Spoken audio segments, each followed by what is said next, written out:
Yeah, perfect. First episode. We're live, or actually we're live. We're recording. Yay. Hi everyone. Just Edoardo here from Sydney. Just doing a quick intro with Giovanni and Mattia. We're starting this first series of Italian Politics Explained, where we talk about some key topics that impact Italian politics and give a bit of a lens for all of our foreign resident Italians and so on. And so the goal of this is to try to explain the impact of, I guess, what has happened throughout the weeks or the past few weeks and how that impacts Italian politics and Italy in general. We will cover all sorts of topics, starting from politics, international politics, geopolitics, and so on, economy, and everything else. But I think this is the format. Today we've sort of agreed upon two topics. One is the elections in Hungary, and then the second one is the non-renewal of the contract of a very important CEO in Leonardo, which is the biggest defense company in Italy. It's an international business, but it's an Italian sort of state-owned. I shouldn't say state-owned, it's mostly state-owned, or the biggest stakeholder is the government. So these are the two topics. I think I'll pass on the word to either you, Mattia, Giovanni, to kick us off with the Hungary election, and All right. and its impact in Europe and obviously in Italy and so on. Yeah. Well, hello everyone. I'm Giovanni from Adelaide. Well, from Italy, but connected from Adelaide. Well, the first news about the Hungarian election. I'm personally pretty impressed by the result. It was not really unexpected, but I think the Hungarian people have been really, really decisive in this election, and it was like I think it was above 60% of the votes for I can't pronounce the name of Magyar. the guy. Can you? Magyar, I think is Magyar. Yeah, probably the Hungarian pronunciation is more. It's very different, probably. Yeah. It's probably Magyar or something like that. Yeah. And it means Hungarian. Oh, okay. Interesting. In Hungarian, it's something like that.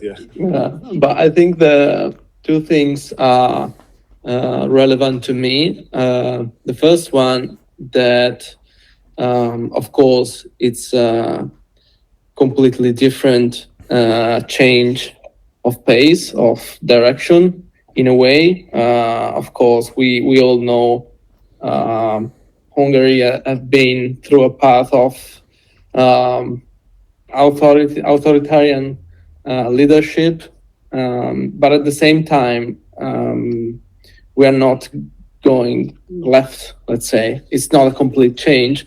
The political position, let's say, of the new prime minister is not that far from the previous one. So it's a mix of excitement for Europe, but at the same time, it's probably better to be cautious about what's going to happen in Hungary, because we'll see. Yeah. I will start from here to introduce a bit the Italian perspective on the Hungarian election. As maybe not everyone knows that the actual government, Italian government, mainly two parties out of three inside the current Italian government. I'm talking about Fratelli d'Italia, Brothers of Italy, so the party of the Prime Minister Giorgia Meloni, and also Lega with Matteo Salvini. They are and they were Orbán friends and supporters. Yeah. And the interesting thing here, and that is interesting to discuss, is not only that this is the defeat of a friend, a long-time friend of our government, the people inside our government, but is interesting how, especially I would say with the Giorgia Meloni party, is a weird relationship, because even though the party of Giorgia Meloni and the Giorgia Meloni especially, they have sort of changed a bit opinion on many things since they are in power, they're a bit more institutional, I would say. For example, in foreign politics, they are less keen to be on dictatorship side or authoritarian regime side like the Russian one. They were still sort of supporting someone that is like Orban, that is completely on the side of Putin. Probably this is not true, like for Salvini, that is still a bit not 100% clear in the sense of foreign politics. But this is the interesting side. There was no a rethinking, this is what I'm trying to say, on the relationship with Orban from the party of Giorgia Meloni and herself as well, like they did and they have done on many other topics. For example, the relationship with Europe, so also the opinion they have on the Ukrainian war, for example, and so on. This is interesting, and it's something similar to the relationship with Donald Trump as well. Probably today we have another news that is not related: the defense of the Pope from our government. It is another is a big news in this sense, like not being behind Trump and following Trump and everything. So this is probably the interesting stuff. At the same time, another little comment is I've seen the left, so the Democratic Party, etc., being sort of celebrating the results of the election. But yeah, we don't have to forget that we are still talking about a right-wing party. In Hungary, it's quite normal considering where they came from. So from communism, authoritarian regime. So the left is not very popular there, I think. But yeah, this is more or less the interesting part, that as the current Italian government was completely on Orban's side, and so it's a defeat for them, and was sort of announced because the polls even before they were pretty clear. So yeah, that's the thing. Yeah. I close Yeah, here. it's interesting that the left-wing parties of Europe are celebrating a right-wing party winning in Hungary. Like, I think it says a lot of like the relief that Europe and Hungarian people are feeling, leaving behind in the past this Orban experience of the last 16 years. I just read the news of Magyar shutting down the public television because of like the what it became in the last 16 years with Orban. So basically, public television has become a monopoly of Orban party in the last years, and one of the first moves from the new prime minister Magyar is to shut it down completely until, that's what he said, until they will be able to guarantee like a fair visibility of each party. It's like not just the far right, and not just the political views of Orban, but also the other components of the parliament. Yeah, it's like we would call it. Someone call it telemeloni in Italy. Rai and public television in Italy has always been politicized by the government, but I believe in Hungary it's been much worse than what we are used to, apparently. I don't know. I don't know how to take this news, for example. Like, do you think it was it's the right way to handle this? Like, couldn't he just have started working on gradually bringing some fair play, let's say, in the public television.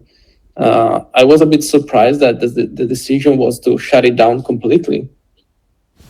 Yeah, I didn't read the news, so I didn't really. I didn't know about this. Probably it's very, very new. It's a tricky decision. Like, what we've seen in Italy is you, regardless of who's the opposition and who's in power, you will always have whoever is in power to nominate people in the public television, and whoever is in the opposition calling for a change and no more influence and setting it out. And then when they go to power, they do the same thing. Like, this has been happening for decades. So I don't know. Maybe shutting it down might work, but I don't know the Hungarian context. But it's quite an interesting. It's quite an interesting move. Let's see how it evolves. I am definitely like leaning sort of. I'm obviously like, I think it's good that Orbán is out.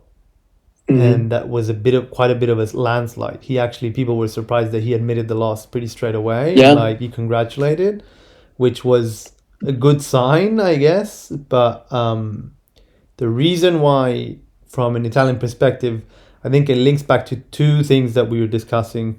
The first one is, from a European perspective, there's veto power. So the Council of Europe has veto, which means we can have a separate topic, a conversation about this in the future, I think but essentially that's the best thing we take from this victory. The council, they're like, you need to have unanimity across all countries, and Orbán has used the veto power a few times, and the sad times when he used it in recent years was for financial aid for Ukraine. He posed it was the financial, I think, support is like 90 billion, like a lot of money. It was vetoed by Orbán, who's obviously friends with Putin.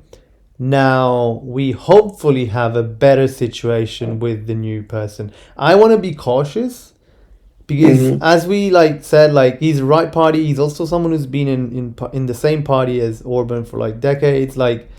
So I would want to be cautious and see what happens in the next few months before really celebrating this victory. At the moment, I'm happy Orbán is out, and I'm hoping, based on some sentences or some declarations that the new president made, that he won't be using some of his veto power. He will support some of these things. That's great from a Europe standpoint, and it will send a message across Europe and have a positive impact, hopefully, to Italy too. The second thing, which links back to what Mattia was saying, I think it's the positive signal across countries, and we've seen it in Italy with Meloni as well. I think she's starting to realize it, of how the Trump negative effect can have on elections, on electorates. It happened actually, it started a year ago in Canada, and now it's moved in multiple countries, and now it's hitting Hungary as well, where candidates that are strongly support or in favor with Trump are losing. In this case, it was more expected that Orbán was going to lose, but not by this much. So he's losing way more. And he's being supported heavily, strongly. Like last week, the vice president was in Hungary, and so I think there's a signal here for Italy as well. And we've seen the change of tone from our prime minister. She has been. I don't know if you followed this, but she was for the first time. Trump sent a message out saying he was shocked how he didn't get support from Italy. I think he said it yesterday. During the Iran war, no support from Italy. Yeah. And Meloni is starting to distance because she knows that there's elections soon. So I think Hungary elections have an impact on Italy in this sense too, whereby positioning is now happening. We have elections next year. Where do I sit with all this Trump thing? I think slowly she's realizing and moving away, because she's realizing of the negative impact that being close to Trump can be. And I think that's the second main take. I have a third one, but I'll let you go. I think there's more things to add. If I will comment as fast as possible on the matter of the right and left, because in the Italian perspective again, I think that the propaganda in Italy is about that. No, the left is celebrating. I've seen many journalists from the right say, "Oh, the left is celebrating the victory of a right-wing party." This is convenient because the population is old, and I believe that all people are still voting, considering the division between left and right. But in reality, the real division is another one. And if you think about the Italian political landscape, is more about international relationships. So Orbán was clearly the most pro-Putin politician, head of state, or I don't know, prime minister in Europe. For sure. If you look in Italy, the two main parties on that side are Lega, the League of Matteo Salvini, which is right part of the government, and Five Star Movement, that is on the other side. So they're not on the same side, but in that regard, they are supporting the same thing, or at least they are the most ambiguous in that sense. So it's not really about left and right in this case. This election was more about in which side of the war do you want to be.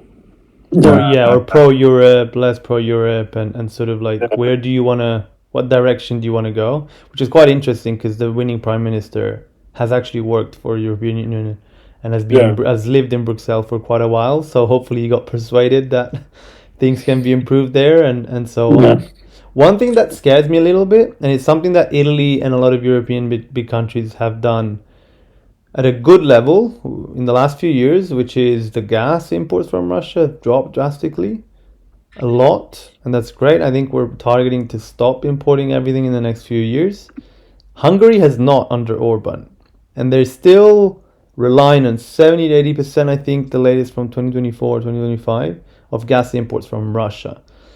And so they haven't faded away, which means Putin still have a strong leverage on that country. And what that means is also like can fall back into that veto power and sort of blackmailing because Hungary is a small country. And so when you're small and you're alone against a very big country with, lots of gas and so on, they can use that leverage much easier. When it was against all of Europe, it's obviously harder to like negotiate against all of Europe because we are a much bigger union. Whereas now I'm interested to see how that unfolds and how that impacts also Europe, because we're all happy that, Orban's out, but let's see how things play out with this new prime minister and how that impacts the European Union ultimately. Because as we know, the European Union, especially in the recent years with all foreign affairs, has been pretty lacking of a unified strategy. It's been each on their own, and so hopefully this elections might help bring it a little bit more together, and see how it goes, because it's kind of very much needed. I think the change of strategy in regards of the veto in the European Union is probably the biggest takeaway from this election. If this change of strategy is actually going to happen, I think it's going to be a great thing for Europe. At the same time, I understand your point of view on this between Russia and Hungary, but at the same time, I don't know if Russia now is in a position of being too demanding. It's involved in a war with Ukraine that has been going on for years now. It's in pretty stuck. The tariffs are not helping them, so I think they're not in a position of playing with Hungary with the like blackmailing them, gas and resources. But who knows? Hopefully. I think the thing you said before in regards to the connection, let's say, between Donald Trump, like parties that supports explicitly Donald Trump are kind of losing grip on people, and that's, I think, it's very interesting. Also, like it starts to feel like all the things that are happening with Israel, the war, Iran, I don't know, it's not paying, and people are starting to shift towards a different way, a different approach. And it's interesting that the clash between Meloni and Trump, it's also happening in this very moment, which I don't think Meloni was looking for this this conflict. But it's a coincidence that is quite interesting. Yeah. It's also true that Trump is kind of dissing everyone from the Pope to every prime minister that is not explicitly supporting the U.S. moves, which is it's like a meme president. It's like a schizophrenic situation. Like even I've seen a short video of JD Vance talking about this Pope situation, and he was saying that the Pope should be very careful when speaking about theology. And I'm like, who is more entitled than the Pope about speaking about theology? It's becoming like almost a meme. Yeah, as you said, like it's really the authority, the professionalism, of politics is gone. Basically, the standard is being lowered pretty drastically. Yeah. Cool. Okay. I think that was a great first topic. I'm just mindful of time. We can switch on to the next one, but I want to remember one interesting topic that we could look at in the future would be this veto power and this thing of how the European Union is structured and how that impacts lots of countries. That's quite an interesting topic. If we can, just to connect the two topics now, because starting from Trump and the influence that the current U.S. government can have, because the topic we discuss now is Roberto, right? Cingolani, the former, we can say, CEO of Leonardo, so it's a defense company and aerospace company owned by, at least partially, by the Italian government. Yeah, the biggest shareholder is the Italian government. He's the main stakeholder of the company, and he was removed by the Italian government after the announcement, to my understanding, of a project to mimic the Israel Iron Dome, American aerospace defense system similar to the Israeli Iron Dome. And one of the reasons that is sort of claimed by several commentators is that the U.S. government, Donald Trump, didn't like this because it's a sort of competition with many technologies that they come from U.S. and it looks like also France and Germany, they weren't pretty happy about it. I think France has also a project similar to this one. So it's quite interesting how the Italian government reacted to this. We were talking now about Giorgia Meloni taking distance from Trump. It didn't seem like in this case. So I don't know what you think. Was only U.S. pressure or Trump pressure, or Germany, France, and Europe in general was also a reason for this decision? Also because I want to point out that Leonardo was doing pretty well.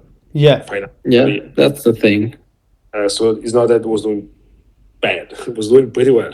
It was doing well, and it was doing better than the index. So all, as you would expect in the last few years, all the defense companies were doing well in Europe because of wars and so on. Cingolani has been in power for 3 years. He was actually appointed by Meloni to so she removed the previous one, put her on because she got into government. That's what always happens. They put their people. After 3 years, they're meant to renew it. They didn't renew it. So they didn't really fire him. They just didn't renew it. But it was still crazy because in these 3 years, Leonardo stock beat the index by 30% of defense stocks in Europe. So it's like it overperformed the defense. So the argument of saying they did well because there's wars, that doesn't hold, because it did better compared to similar types of stocks and how the index in Europe is done by quite a bit. So the performance argument there is not there. The problem, which is a major problem in this case, is in a situation where we're now with a massive defense company, state government, state partially owned, you're removing a CEO without providing a clear public reasoning and information, because that's missing. Now, we are here obviously speculating, maybe it's the US, maybe there's other reasons, maybe they want another man, probably a combination of all these things. But I think the biggest problem is in this situation, in this industry, so crucial, so important, you're changing a CEO and not saying anyone that's doing so well, you're not saying like to the public. That is what's the most, I don't know, disgraceful, like horrible thing of the whole story. It's like, how the hell can this even happen?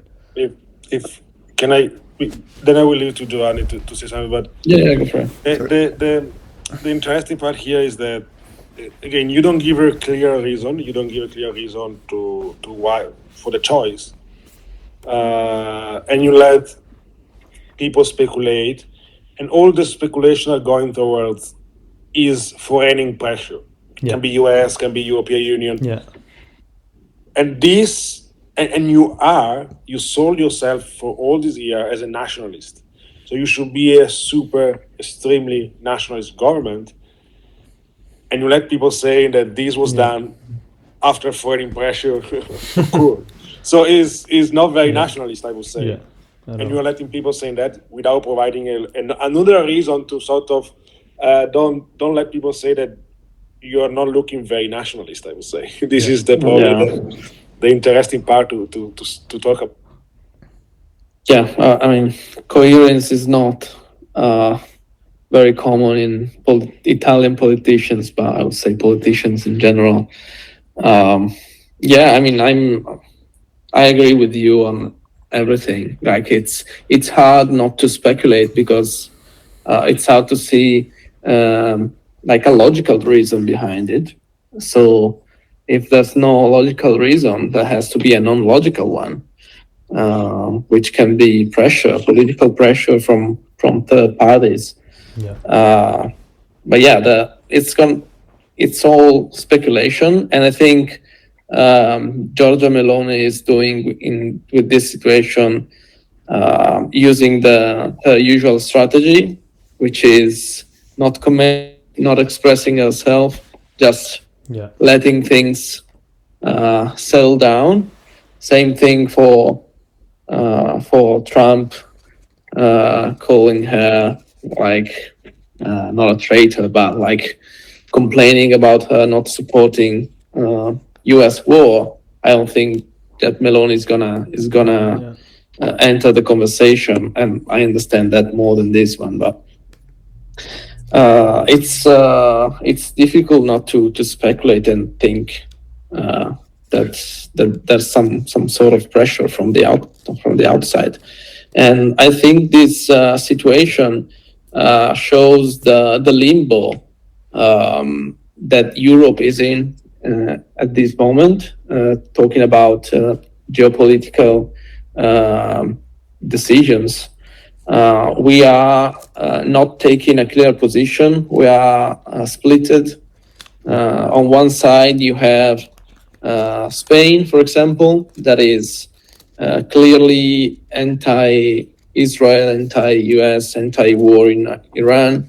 And then you have Germany, which is like supporting, not explicitly condemning Israel, supporting anything that comes from the US. So clearly we are in a situation that we are in between. We gotta see where we fall after this. I hope that all the things we are going through will push towards a Europe that is more united and independent, of course, also in security and army. But who knows? It's hard to predict because the political pressures are strong on both sides. Yeah. So it's complicated to predict an outcome. The point you were making on independence is definitely like, it's quite interesting because Cingolani used to be, or seems to have been, one of the people who was pushing for that more, and because the current situation is like, Europe is not independent. What that means is essentially we still rely a lot, because of historical reasons, on the US, on purchasing from US missiles, obviously aircraft, defense systems, satellites. Like, all of that technology is still needed from the US. And we are still, even though we started from the Ukraine war, we started realizing that, hey, we probably need to defend, not to do wars, but to make sure we we make it harder for people to think that Europe can be invaded or can be attacked. It'll take at least another, I think I read like 2032, like it take quite a few more years to get to a stage where we're independent. But the path from here to there is many years. And if European leaders and politics don't push towards it and don't plan towards it and don't do it together, it could take way longer. Ultimately, what matters and what's needed, and this is the interesting thing here, is like, this is one of the positive, probably, side effects of the Trump administration. It's like, we're finally starting to realize how unreliable some allies are and how probably disaligned they are, and we can't rely on them for the future and for the security of Europe. And so it's leading towards that direction, but forcefully, not because we decided as Europe to do it. Sometimes we need to be pushed. But what you were saying as well is also one of the main issues, which is like, to set that path, there's so many different countries with so many different histories, with so many different, and this is where I think the biggest problem is, electorates. Because ultimately, Sanchez will keep responding to the Spanish voters. The other friend, Merz will keep responding to German, Meloni to the Italians. And that, I think, will still remains and still is the biggest bottleneck, even though we have European Parliament. But ultimately, European Parliament is mostly the Council of Europe, which is the prime ministers sitting together. And so that will remain. And I think, I know it's shifting from Cingolani, the conversation, but when we talk about, all these things and stack them up together, ultimately, I think it leads to that problem at a European Union level, not just our own defense system. Yeah, I think the fact that we are talking about it is already a sign that something is changing. The problem is, if we want to change direction, we are already late. I don't know if we can afford wasting much more time with indecisiveness in the European Union. We'll see. I agree with you about this more like European perspective and also international perspective. But moving back a bit to the Italian situation, I was checking now while you were speaking the percentage that the Italian government owns of Leonardo is around 30%. Yeah.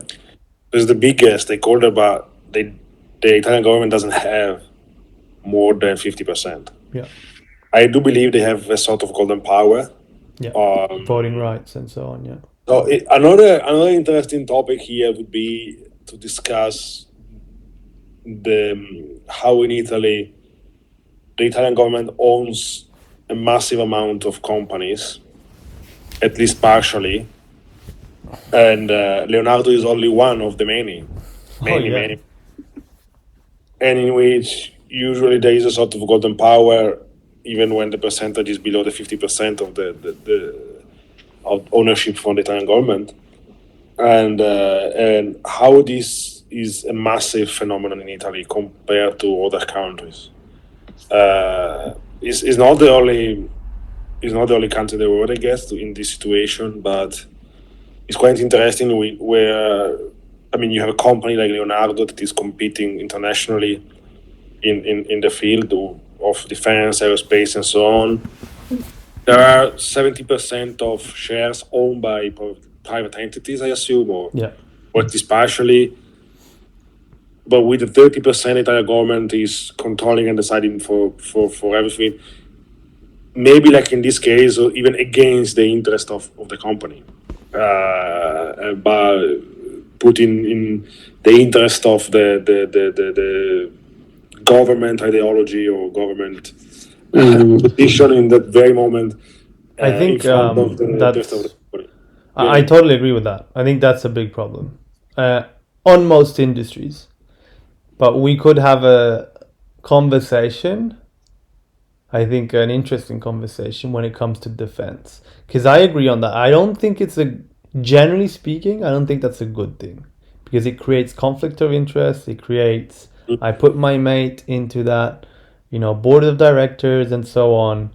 So to clarify, like we have it with post offices, we have it with trains, we have it with airline companies. In Italy, it's like everything, water, you name it. There's like something that is owned by the government across the board. With defense, especially nowadays, I think it's. I'm starting to think that maybe there's some strategic ones where I've got mixed feelings about that ownership, in the sense of there is an aspect of, obviously great private competition and so on, but there is an aspect of like Leonardo being, almost at a certain level an essential, like pursuing. If Leonardo was just completely private and was only pursuing, let's say, maximization of profit and so on, which is nothing wrong about it, but they should just think, hey, I sell to everyone, right? Versus, hold on, we have friends and allies and enemies out there, and we want to limit that. We want to play around with that in certain ways. I don't want to shift the topic now about it, because I think we can close off the Cingolani. This would be another interesting topic though to discuss, which is, I think generally this problem with obviously state-owned companies, and where do we draw the line? Is the line even to be drawn? What industries do we play in, and so on? I think that would be an interesting one, and where Italy probably overdoes it a lot. But with Leonardo and Cingolani, it's a very tricky one. I've got mixed feelings. Like, I think probably I'm generally against this thing, because it does cause corruption, it does cause conflict of interest, it does cause I put my mate there in the board of director and this and so on. But there is also another aspect that I would want to make sure we protect, which is obviously national interest when it comes to defense. So yeah, bit of a interesting topic. I mean, just quick, there is for sure a trade-off there.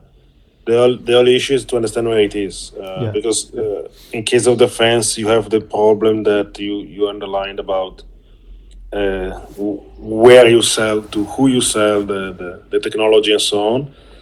But it doesn't remove all the other issue that conflict of risk. Right? So there is only that. So the line, where to put the line is a bit complicated there. Yeah. And also, like, that line might not necessarily be drawn by whether a company is state-owned or not. You can put in places laws as a government. Right. So, like, there are ways to do. So that's why I got mixed feelings. I don't know. Actually, it'd be interesting to discuss it and think about it through. But anyway, I think we're mostly covered. Are there any final thoughts to share or on these topics? Otherwise, we can pause the recording. Yeah, I think that was it.